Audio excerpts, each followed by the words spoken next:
Binance, according to this story by Ian Allison, is trying to organize a consortium that's going to bolster the image of crypto. This is according to an unnamed source speaking to Ian Allison of CoinDesk. Now, I think the scoffometer might be a little bit high to many a crypto skeptic on this one. I think obviously the image of crypto needs a little bit of rehabilitation in the wake of some major implosions. Binance is still standing, so according to the story, they're going to take it upon themselves to advance that narrative that crypto isn't just a hotbed of scams. Now, for crypto skeptics, they might be doubting the messenger on this one because Binance for a long time has, been sort of dodging regulatory mandates in different places, hopping from jurisdiction to one jurisdiction to the next. So anyway, are all accusations against Binance fair? Absolutely not. Are some of them fair? Yes, some of them are fair. So I think people who see this as being kind of silly have a little bit of ground to stand on, but is an interesting concept and is something that we've seen around lobbying for the positive aspects of the crypto economy, as opposed to those dodgy aspects that we've seen so much of late. So anyway, that's what this story is. That was a bit of a long prelude to our discussion, but I'm going to toss it straight to Will for his thoughts on Binance reportedly trying to make this organization. There'll be no simping from either yourself or me today on Binance, so that's good. No, sir. Let's one thing I want to bring up, good to see Ian Allison back on the byline. Love seeing that. Nice little scoop from Ian. Second thing I want to bring up is, didn't Binance work on some sort of consortium in terms of funding for the ecosystem as well? I think they raised $50 million and they had some larger cap they're trying to work towards. It was pretty large figure. I don't remember off the top of my head, but that was in the wake of FTX's collapse. They were trying to raise funds from different partners in the ecosystem to bail out really strong startups that just needed cash. Zach, I saw your hand go back up on that one, so I'll throw it up to you. I think it was what's the difference between the two things? I think it was the Binance $1 billion bailout fund, I believe. So it does ultimately sort of, get the same message across, right? Hey, we're upstanding citizens. We're a big player in the crypto economy. We want to be a backstop for projects who are in bad shape. And also, by the way, we want to make this sort of decentralized consortium that can advance the cause of crypto to both users, skeptics, regulators, the world over. But anyway, I don't know what the difference is. One is attached to money and probably has different aims, different terms and conditions. And the other, I guess, is more of a messaging play. But I don't know. Back to you, Will. Yeah, it probably is just a messaging play, and hopefully that industry fund actually gets stood up, because there is a lot of strong teams out there that just need help with their treasury management. There's some interesting DeFi protocols, for example, that over this bull market were allocating really heavily into their native token or other teams' native tokens.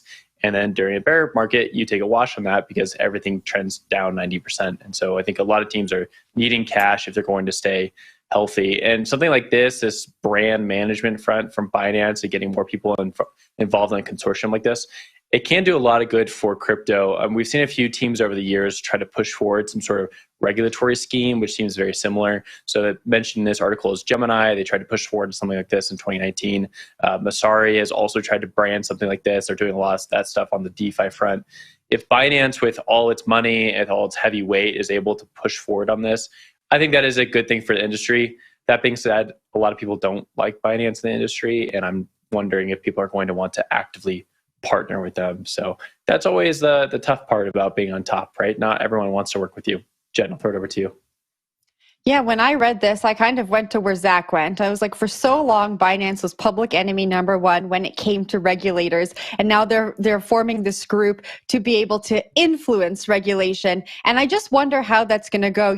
We talk about Binance forming groups to, backstop the industry, influence regulation. FTX was kind of trying to do the same thing. They weren't necessarily trying to get other industry players in, but they were trying to do the same thing. And we saw how that turned out. I wonder how receptive regulators are going to be to something like this, given the macroeconomic state we're in. And so I'm just curious. And then we see Binance in these really public spats with other exchanges. It's on one side, they say they're trying to play nice and get everyone together. And on the other side, we have these really kind of public and seemingly immature spats happening.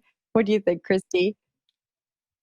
Well, the first thing that came to my mind in this, when I read this article, was the Bitcoin Mining Council that was formed when Bitcoin mining and all the evils associated with it were the story. That's what was the great big evil monster in crypto at that particular point in time, before all the other evil monsters came and reared their ugly heads. And so what was the response? We had the Bitcoin Mining Council. And who was it spearheaded by? Michael Saylor and Elon Musk, neither of which were, they were ones to, like Binance, raise a few eyebrows and people go, oh man, who's really going to get on board with that lot? Bitcoiners certainly will with Michael Saylor, but, Elon Musk has kind of been a bit of a shrug the last little while in crypto, in some circles. So in terms of credibility, that I think that we're looking at kind of a very similar situation.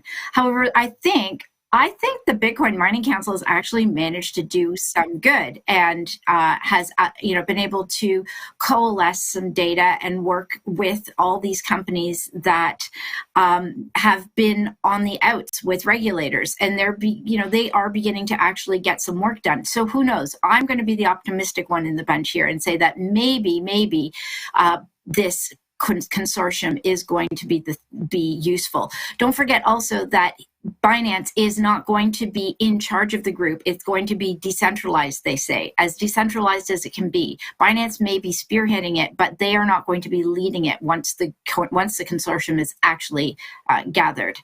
Jen?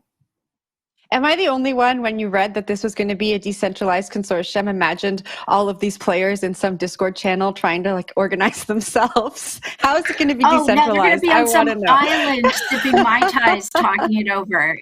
It's going to be another Satoshi roundtable, but with this gang. I just wanted to, before we toss it back to you, Christy, for the next story, I just wanted to shout out good knowledge on the Bitcoin Mining Council. It has been a while. Wow, good callback.